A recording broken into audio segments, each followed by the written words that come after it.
Alrighty, welcome everyone.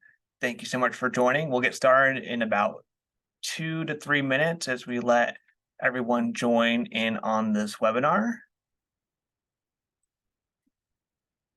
Thank you everyone for joining in. Looking forward to getting started on this in a moment.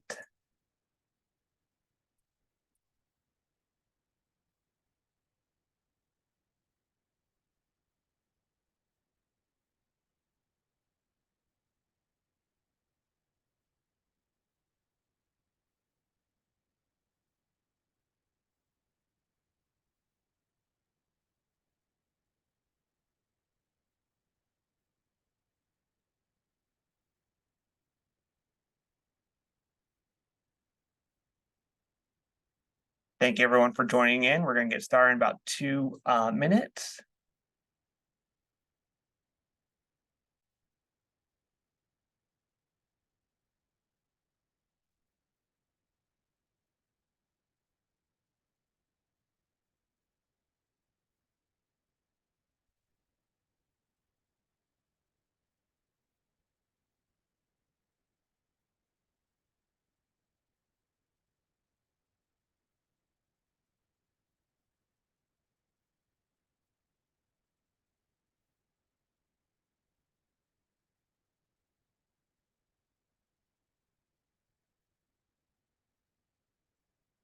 Thank you everyone for joining in. We're going to get started at about 2:03.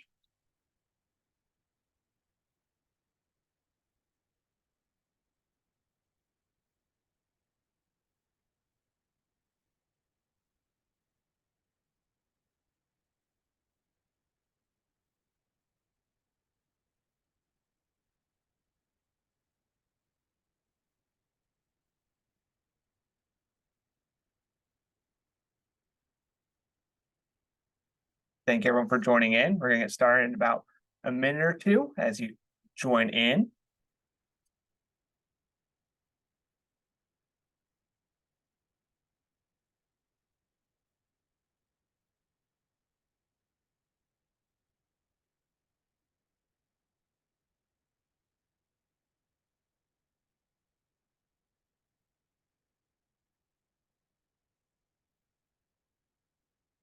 In the chat, please introduce where you're from, what your education context is as we wait to begin.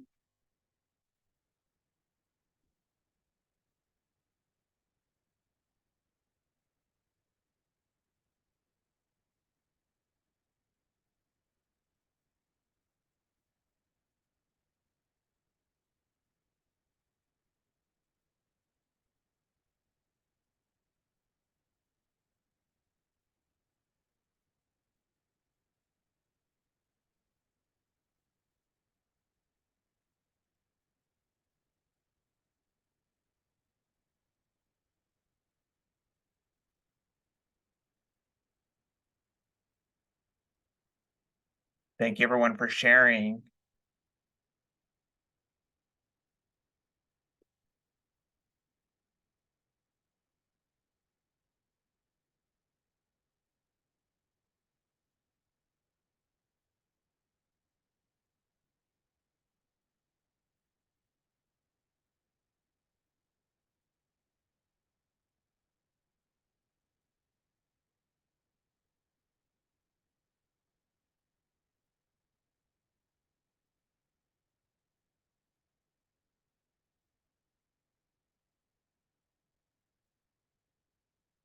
Alrighty, so thank you so much. I appreciate everyone for being here, and welcome to Instruction Without Boundaries. And today we're going to be talking about a lot of different things, essentially strategies that we can utilize within in-person, online, and blended learning classrooms. So essentially creating opportunities for our students to actively engage in the content and skills that we're teaching. And the goal of these strategies is for us to essentially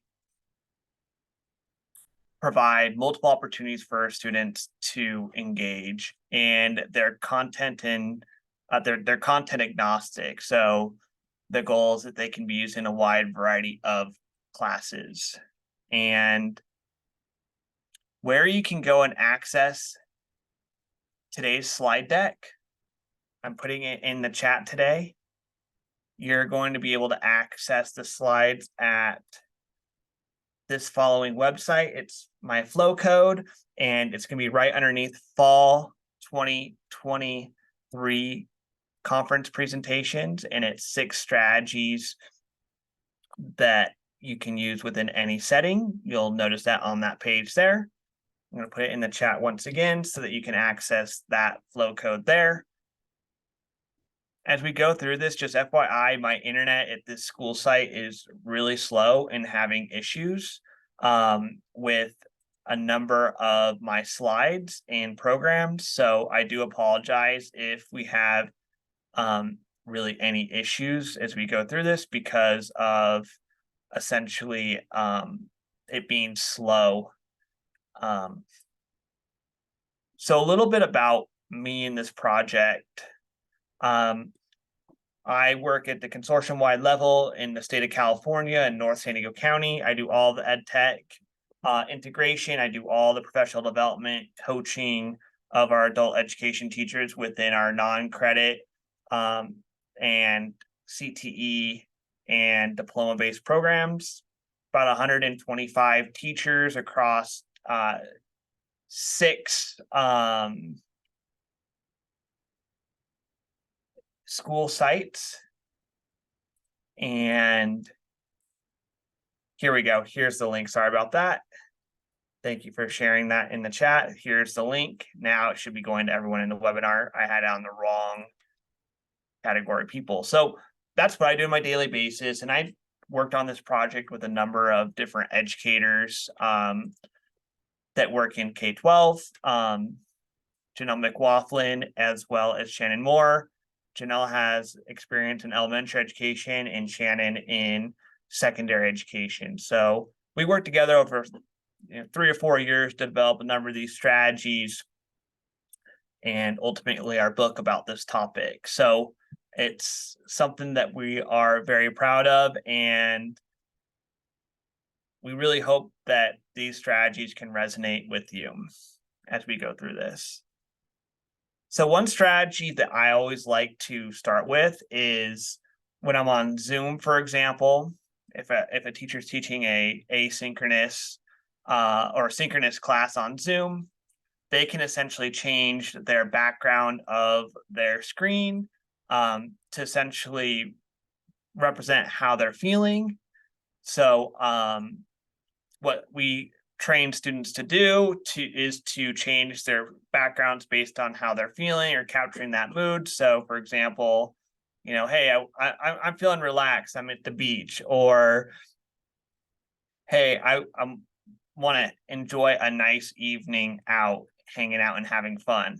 So this is a great strategy that you can teach your students for a good introduction, social emotional learning check-in, especially if you're working synchronously in a class.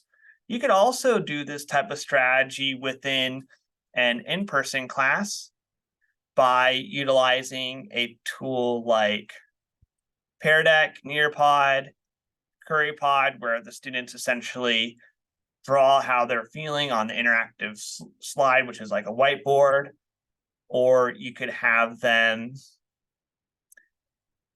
go on a Padlet, for example, and generate an image or find an image based on how they're feeling. So there's a lot of different types of tools you can utilize this strategy with, but when you're synchronously with students, whether you're in person or online, you can do a strategy like this to begin the class.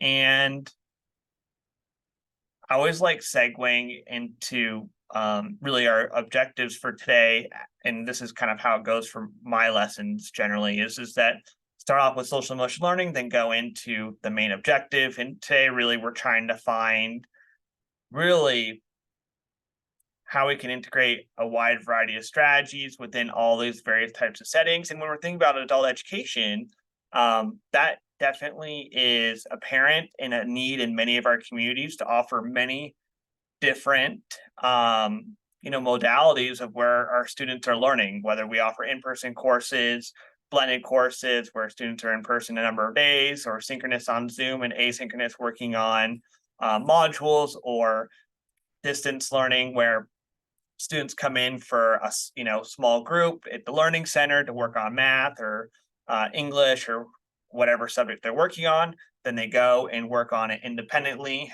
through a wide variety of tools like Ingenuity, EdTech, etc., and then come back in for that time. And then during the first year of the pandemic, we're in crisis distance learning, which looked very different across the board, from all-day Zoom times or doing things completely asynchronous. So just know that there's a wide variety of things that are going on. But I think ultimately, if we can provide a series of really good strategies that can work within a wide variety of these class offerings that we provide our students, it's more equitable, as well as, I think, more effective and engaging for them. So that's kind of essentially the goal for today. So the first strategy that I like to utilize within these types of classrooms is concept mapping. You can do this within any really class. And what's fantastic is that on Zoom now, there's the whiteboard function, which I think is pretty robust. I can't do it within the webinar function, but you can do Zoom whiteboards where you can create a number of templates related to what you want to do for concept maps. And what I really like about concept mapping is that you can do a wide variety of things, by brainstorming, connecting main ideas. You can do,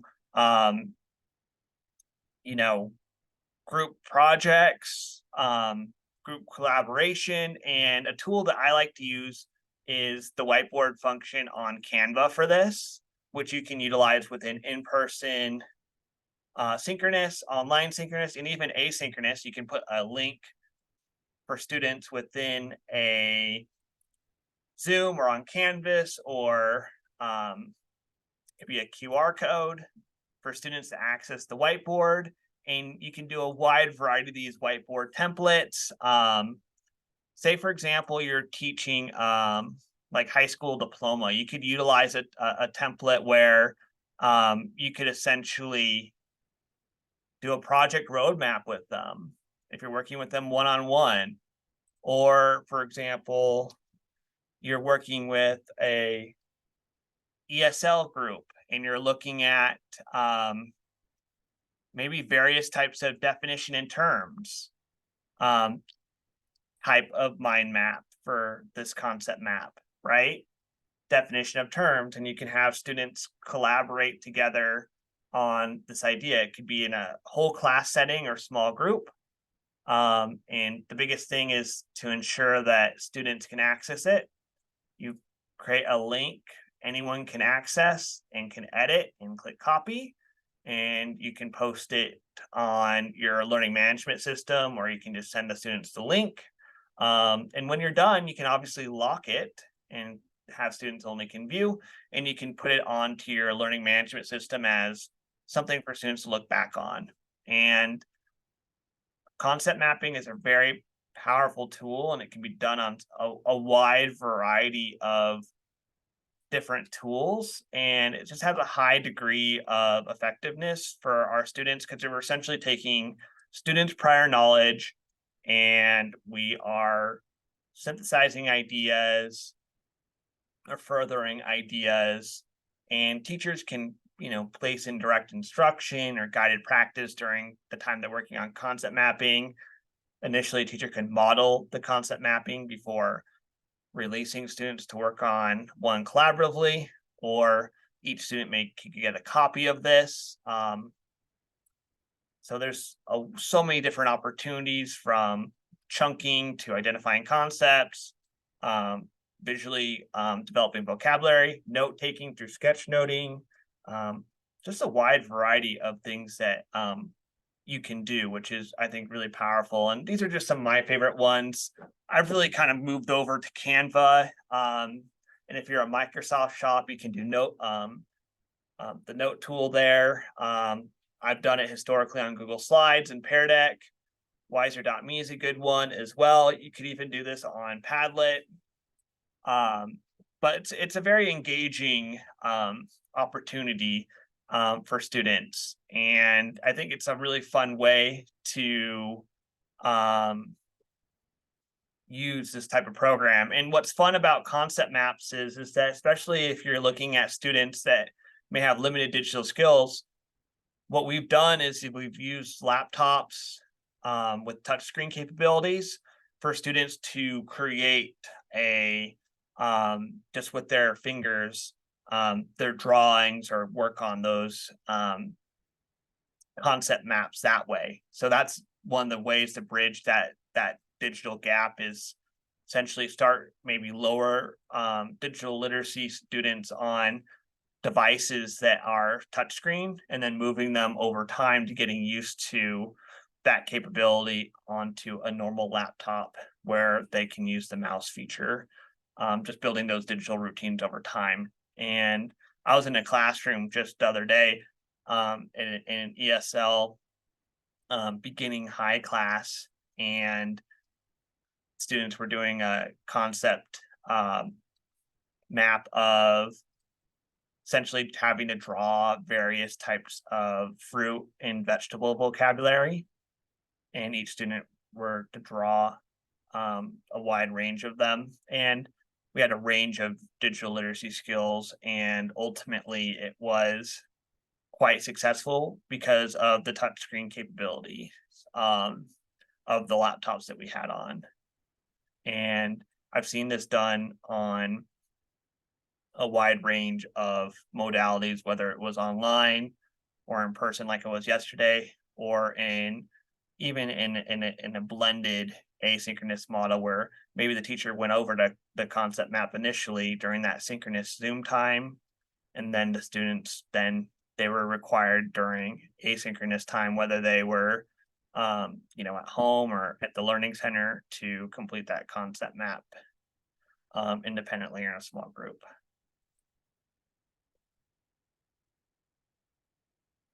All right, so the next strategy is Jigsaw. And Jigsaw is essentially taking a task and breaking it up into parts. And within those parts, you're having a group of students or a pair of students complete that part of the task, and then ultimately come back together at the very end, where each pair or group discusses their section. And then the group essentially summarizes the process. And the easiest way that it can be done is through a text. So say, for example, we're in an ESL class and they're reading a text, and students are given, the first couple paragraphs, that would be group one. Then the middle of the article, it would be group two. And then at the end of the article, it'll be group three. And you can chunk it based on the number of students that you have, as well as you could differentiate the article and divide groups based on that level of differentiation. So what I have here is the original text was Pumpkin weighing 2,350 pounds win California contest. So Jigsaw won. This template here, you'll see that in this Jigsaw, this is the lowest reading level on this series of Google Slides. And each group is essentially assigned a slide. And then at the very end, the protocol could be that this group of students comes together and works on a group collaboration. So for example, group one reads and annotates this slide here. Group two reads this here and does the same action. And then we have what we call a 2-2-4 if it's pairs, or it could be 1-1-2 pairing, where they complete the final task, which is a summary of the key details of the article as well as the main idea before going to the entire class to discuss the article. And you can differentiate at various levels of this article here. So Jigsaw 2 is the medium reading level, and Jigsaw 3 is the highest reading level in the class. And each of them has the same task of annotating the article, finding the main idea and key details, and then coming together and completing this collaborative summary here before going back to the class and having that discussion on that article. And what's fantastic now is that the level of differentiation, we can use ChatGPT to help us create differentiated levels of text for our students to digest for the Jigsaw. So you are writing an article on growing pumpkins. I would like it to be between 300 and 600 words.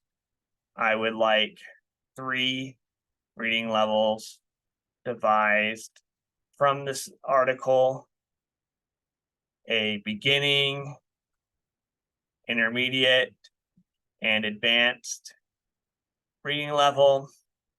I want the article about how pumpkins are farmed and that entire process.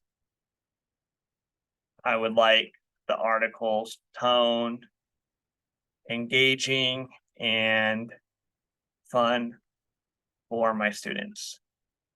Be sure to produce 3 versions of this article as I discuss above. So what's nice is that I'm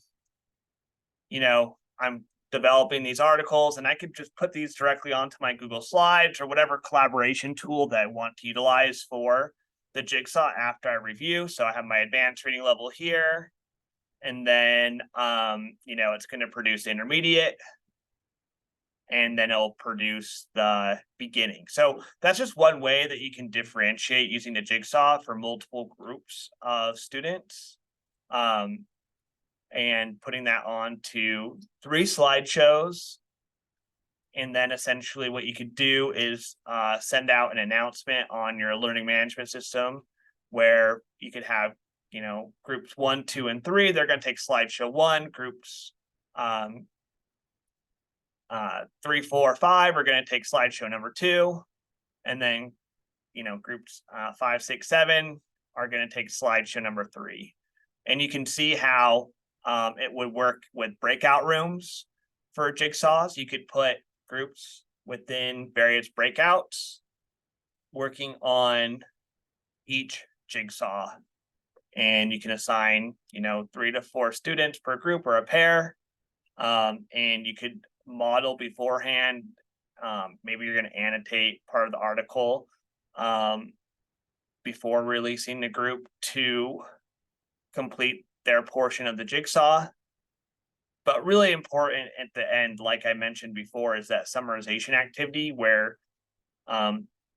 various groups discuss their part of the article and then summarize it for their groupings of students before you go back to the entire whole class to have a discussion about the article. So I think that's really important. And on the slideshow, I do have a video further describing this as well that you can check out later.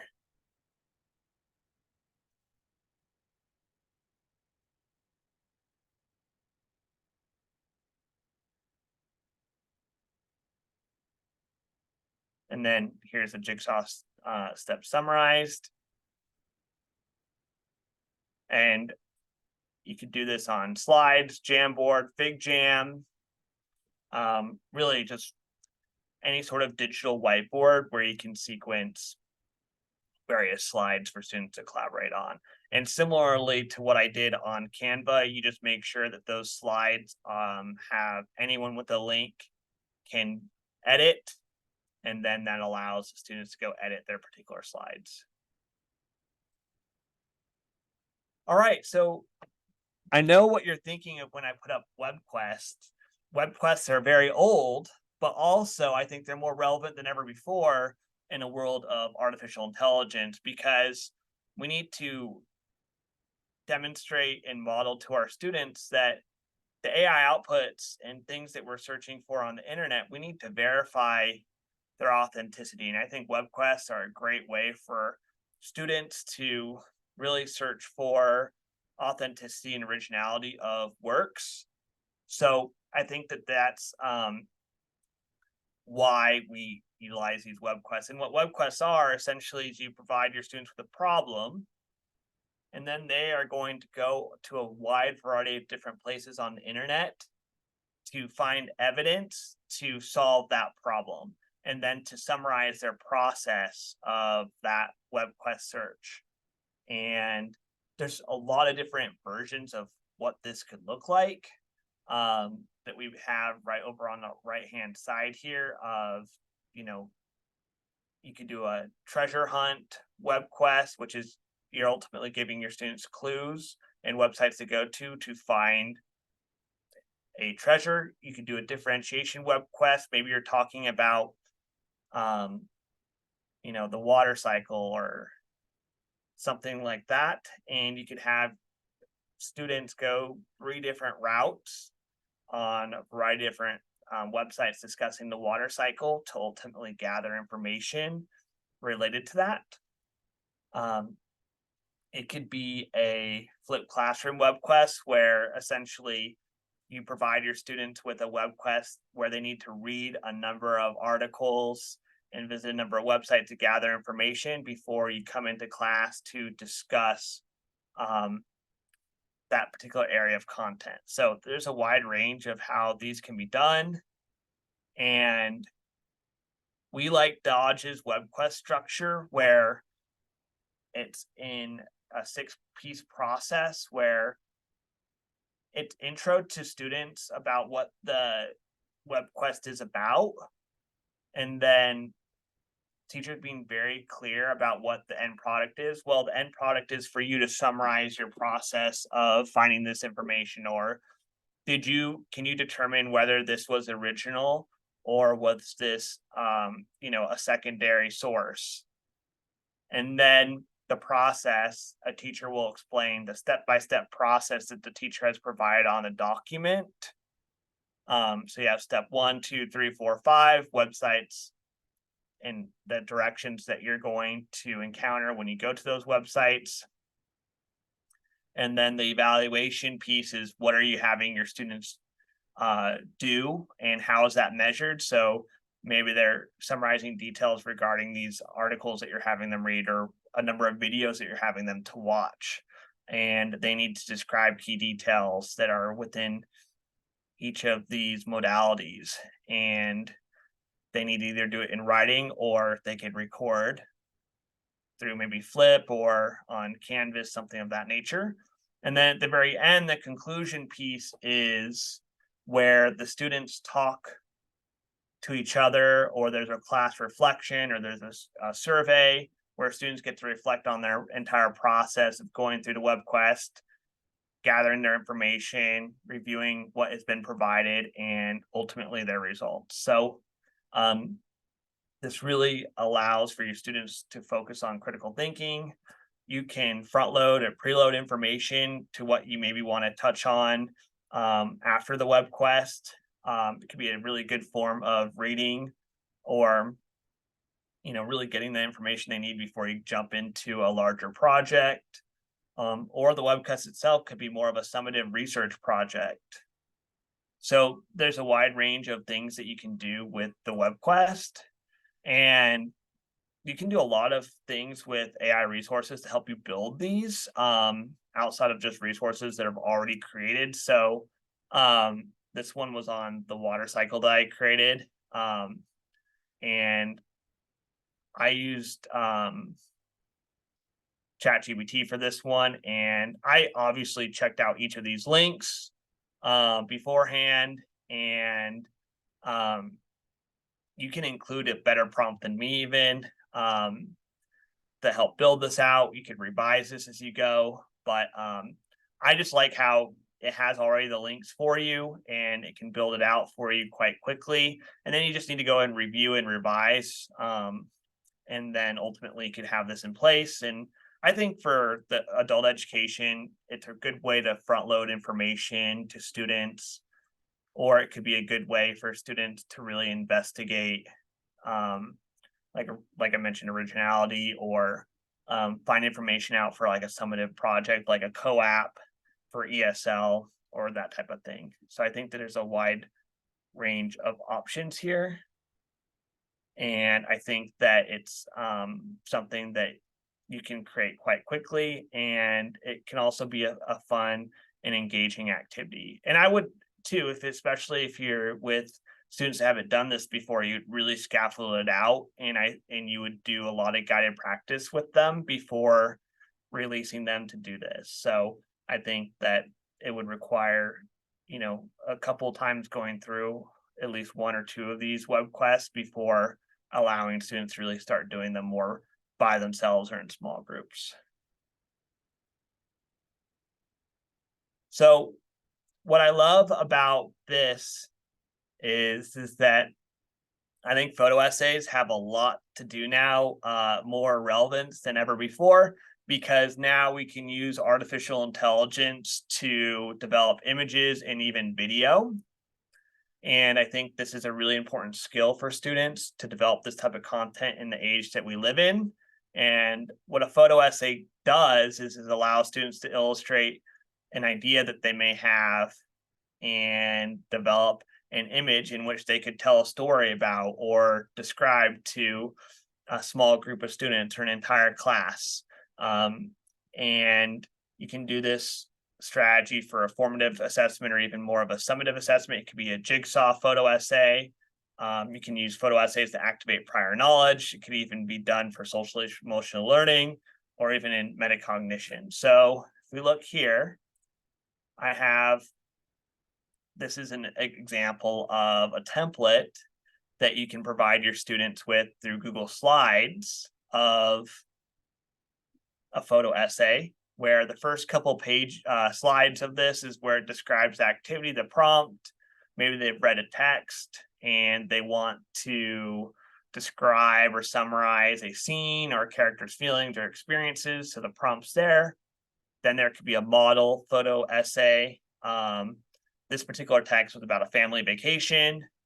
And then each student will have their own slide here. And what you can do with your students is that you could essentially have them develop through a wide range of programs with their photo essay. Maybe you could have them initially write down their story or a number of sentences illustrating that story, and then having them go somewhere like Adobe Firefly or Bing, where they can generate that image. And I will demonstrate that on Bing.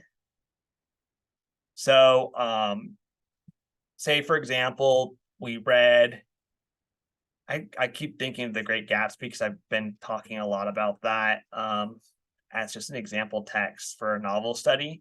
So say I want to generate an image describing Jay Gatsby's feelings about kind of the major theme of the story is, trying to get to this ever glowing light, but it's fleeting, as if you're ever trying to get there without reflecting on the time that you're trying to get there, it's ultimately fleeting. So I'm going to say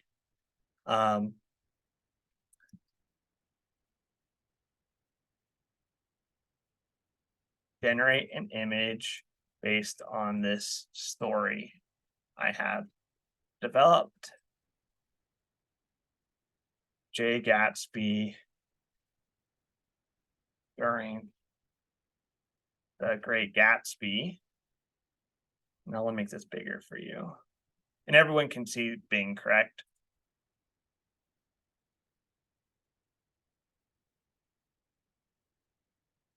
always looks towards the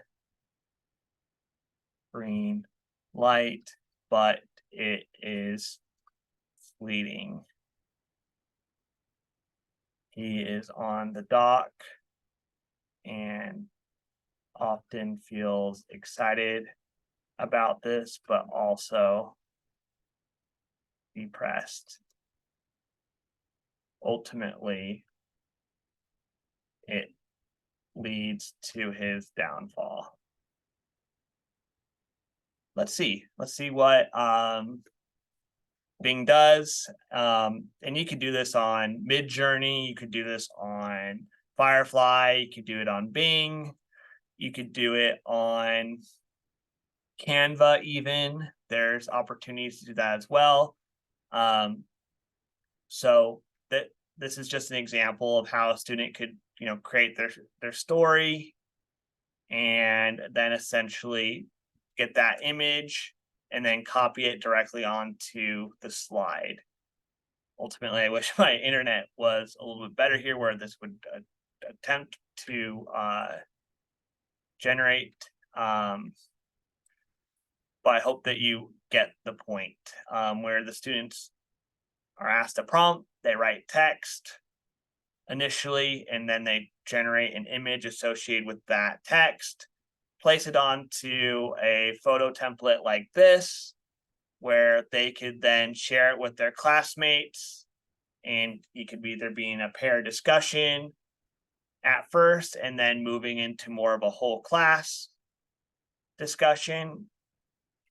And it could even be used as a digital gallery walk when you're done, where students can just view everyone else's, or it even can be shared with an entire school or department that you're working with. So that's what I love about the photo essay. It can be really creative, as well as it's an awesome way to share out. And Google Slides is only one tool that you can utilize. You could use Adobe Express, you could use Google Sites, you could use Google Slides like I shared.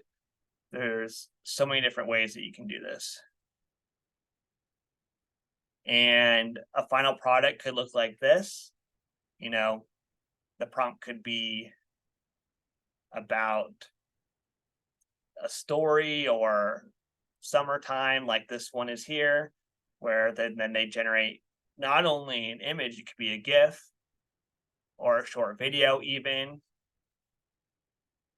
So there's a wide range of things that you can do here, which I think can be engaging, as well as a way to assess students' understanding.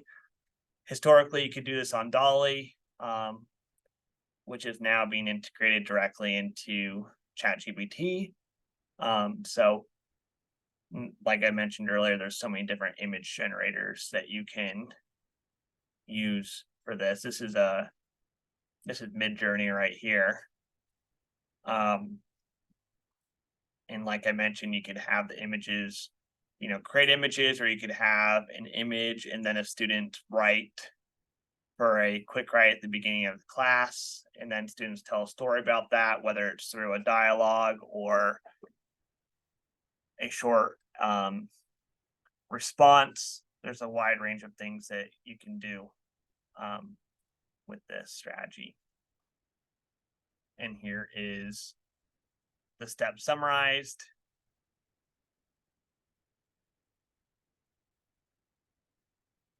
So we want to also, in our classes, for summative projects or just tasks in general, we want to give students opportunities like we do in the photo essay to be creative. And I think that choice boards and playlists allow for us to do that, as well as be really friendly towards the principles of the universal design for learning, providing multiple modalities of essentially students being able to process the content, as well as students being able to express their learning in a wide range of ways. I think that choice boards and playlists do that. and they can be differentiated in nature.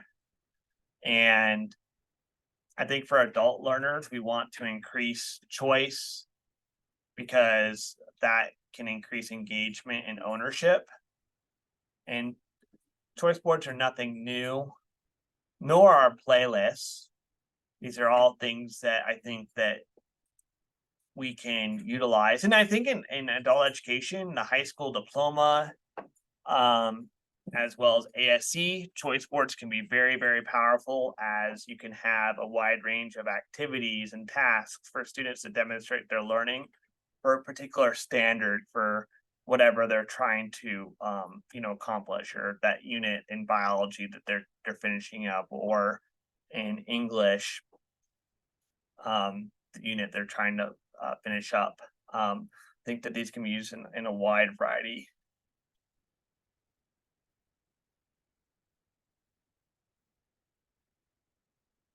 And this is an example of a playlist. You can have an article for students to read first for their first step. Everyone does that. Step 2 is they need to watch a video. Then as a group, you can come back to, as a class within a pair, small group, they can complete a notice and wonder activity. And it's a cooperative learning strategy where students describe what they notice about a phenomenon. And then they essentially provide a number of questions. And I provide you all with a series of slides here as a template for cooperative learning strategies, which are essentially just scaffolded protocols for students. So these are here for you, but essentially the goal of this playlist is you're front loading information step 1 and 2, and you're doing something collaboratively for step 3. But in step 4, you're offering your students a number of modalities to demonstrate their, their learning or their understanding of the topic that you're having them focus on. And what's great about a playlist is if you can develop the playlist template like you have here, and you can have podcast, a paragraph response, or creating an infographic using whatever tool of choice, you can use this same template for a variety of different content areas that you're focusing on, but you're going to change step 1 and 2 because you're going to have them read a different article, watch a different video, and then step 3 may be that similar cooperative learning activity, or it could be a different one. So once you've developed this, there's really not much planning or back-end work that you have to create using the playlist. So I prefer playlists over choice boards because it creates an initial scaffold. So that's definitely something that I really recommend for ESL, for co-aps like EL Civics, also for HSD students. And then also this is great for CTE, because you could have students in accounting, for example, learn a particular skill by reading about it and watching a video. Then utilizing cooperative learning, they're going to practice that skill with a partner. And then there's a number of ways that they can then further demonstrate their learning. And I think in a world of AI, we need to really focus on what are ways that we can capture students' performance in ways that where we can really, they can show their authentic learning, especially if you want to look at their learning in a more informal and formative situation. So I love playlists. And then here's tools to create playlists and choice boards. You can do it on Google Docs, Slides, Canva, Microsoft Word, PowerPoint, so many different tools that you can do this on. And you can use AI tools to help you create the content for your choice board. So and the rubrics to go along with these choice boards and playlists. So in this example, I want the choice board to be on the water cycle. I'm teaching science, and I want to generate a number of activities, and then I want to create a rubric to measure student performance based on the activities that they just ultimately decide to choose. So really definitely to generate this out is really key. And like a lot of these different strategies for choice boards and playlists, you could have students do part of the activities in person in class, or asynchronously at home beforehand, or there's just so many wide range of opportunities where you can incorporate something like this within the classroom settings that your class is in. So, but like with anything, I think with choice boards and playlists, it requires a bit of scaffolding and modeling and guided practice a number of times through, so your students understand what to do, and then ultimately what are the tools that they're using to create their final product, their final work products, right? Like, for example, if they're going to record a podcast or short description, are they going to use Flip? Or are they going to use Canvas? Or, for example, if they're going to write something, what writing tool are they going to use? And then if it's like they're creating a video or something like that, what type of tool are they going to be utilizing to record and edit the video? So those are types of things that need to be established and gone through with students a number of times before really truly releasing them to do this more independently. So you're going to do more hand holding the first 2 to 3 times, and then after that you're going to then release students more to do this independently or in a small group. And the last areas I want to talk about within our classroom settings is that we got to understand that we're in both physical and digital spaces, and we need to develop routines that provide students with safety and security and engagement within each of these spaces that we have in our classes.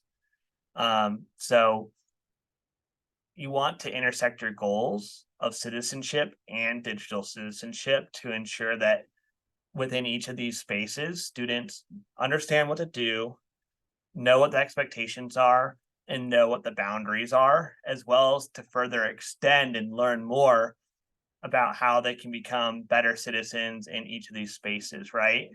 So speaking of technology, I mean, it can make the community better, but students need to also know like about their digital footprint, their information literacy, where information is coming from, this idea of copyright, but also on the other end, how can they use digital tools to empower their voice and share their thoughts with the world. So we need to model what that looks like in our digital spaces, as well as what citizenship looks like in a physical space. For example, not talking over others, or entering and exiting the classroom, or having a respectful dialogue. So I mean, there's a lot of these things transfer, but there's distinct differences that we need to share with our students about both these spaces, because our classes do inhibit all these spaces. And here's some good resources regarding the digital citizenship piece: Common Sense Media, Be Internet Awesome. And I think that we want to really be clear and consistent with our digital routines, just really basic ones, similarly to entering and exiting a physical classroom, like going onto a device, how do you log in, typing your username correctly, accessing your learning management system, accessing all your tools. That needs to be something that you're consistently modeling and reinforcing, as well as what spaces that you want them to go digitally and in your classroom. Where are the appropriate spaces for them to go? And then modeling how to navigate them. So it's super important, because we want to make sure that our student security and safety are first and foremost, but we also want them to be efficient.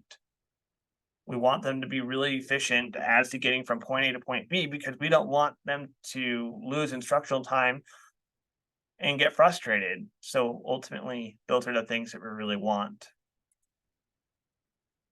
And what I recommend a lot for consortia and adult schools, you want everything to have a digital integration.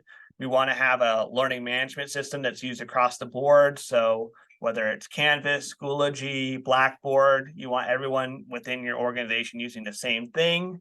You want them to have access to resources like Common Sense Media, and you want to have common norms for whatever level that you're working with. And then for adult education, usually just focus on these secondary norms that can move between each of our classroom settings. So these are incredibly, incredibly important so that you can set up a space so that your students can be effective. And it takes time. It can take maybe the first 3 weeks to a month in class. And then if you're constantly getting students, you need to just be consistently reinforcing these routines and norms for your students in your spaces.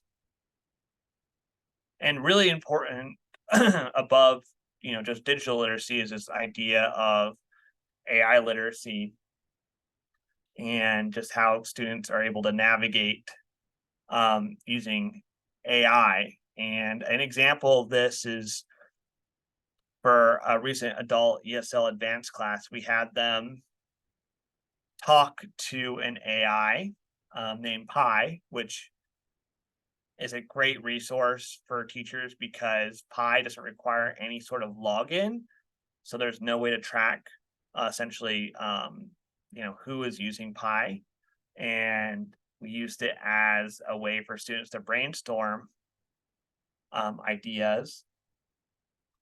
But we did that because we know that there's a lot of, ethical as well as with some of these major AI platforms, we don't know where data is going, so we need to be careful.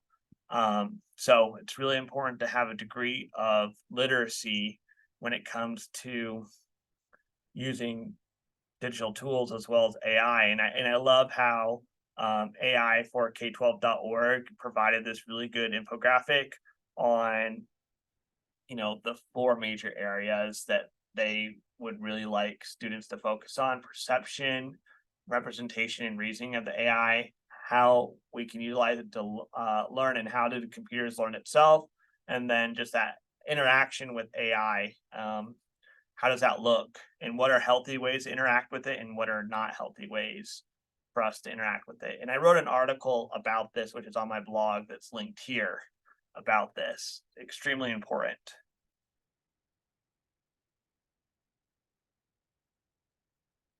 All right. I'm going to put this into the chat. I would like you to reflect with a lot of other educators from around the country. And I would like you to talk about things that you used to think about instructional strategies that can work within in-person, online, and blended settings. And then also what you now think about some of these strategies that we talked about today. So your first task will be to click on the plus here on the Padlet to talk about what you used to think before going into this presentation. And then now I think will be what you think about after you went through this presentation today. So feel free, we're going to spend the next 2 to 3 minutes doing this so that you can ultimately have time to reflect. And then also you can view what other educators from the last year or so from conferences that we've attended and presented this on think about some of these strategies. So go ahead, add these in, and then we'll finish up.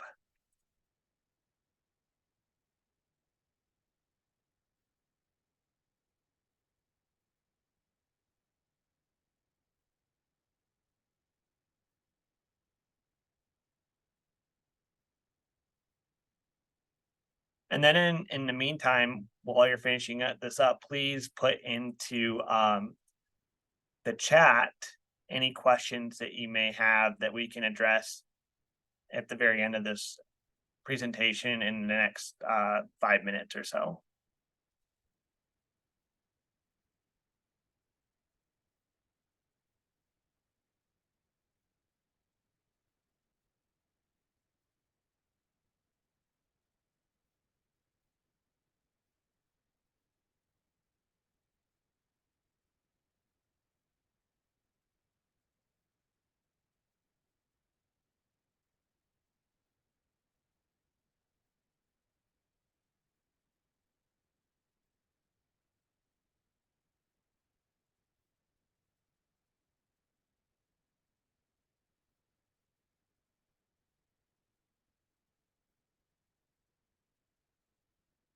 A minute or two left for the Padlet.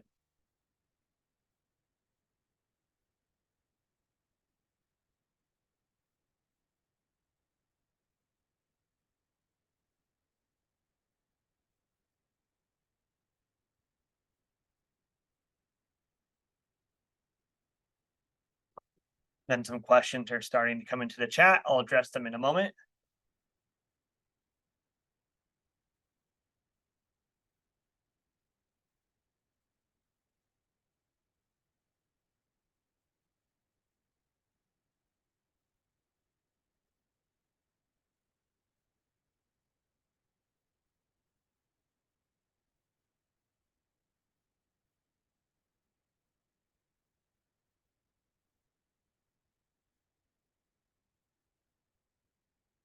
All righty, so as we finish up, I'm going to quickly just go through a last few slides here. Thank you for adding to the Padlet. Continue to add if you're not done. It's a great opportunity for us to reflect. So in the chat right now, before we go, how are you feeling about integrating tech? So which photo best describes how you're feeling? 1 through 9.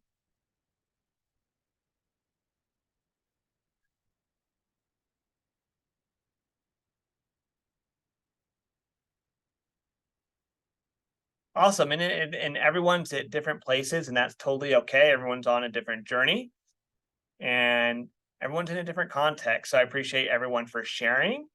Definitely it's a journey, and it's always fun to continue learning. And speaking of that, follow us on social media. This is obviously now X. I'm at Matt Rhoads 1990 on X. I'm also at Matthew Rhoads on LinkedIn. And then also on Instagram, I'm Dr. Rhoads EDU. And then Janelle is at Miss Mac4. And then Shannon is at S'more_teach on all the major social media platforms. And then here's the book that's based on, Instruction Without Boundaries. Fantastic book. And then here's all my other books that you can check out as well. All right, let's go on to some questions and feedback. So we had a number of questions earlier about, one was the playlist. I would recommend going to the slide on this presentation and then just making a copy of that slide for your template for the playlist.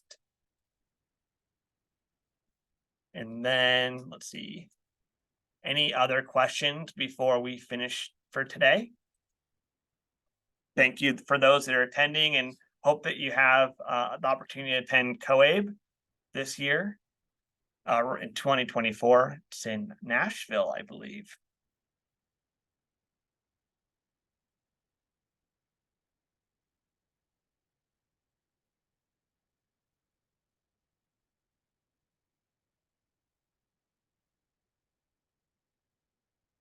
All righty, with that said, thank you everyone, and have a fantastic rest of your day.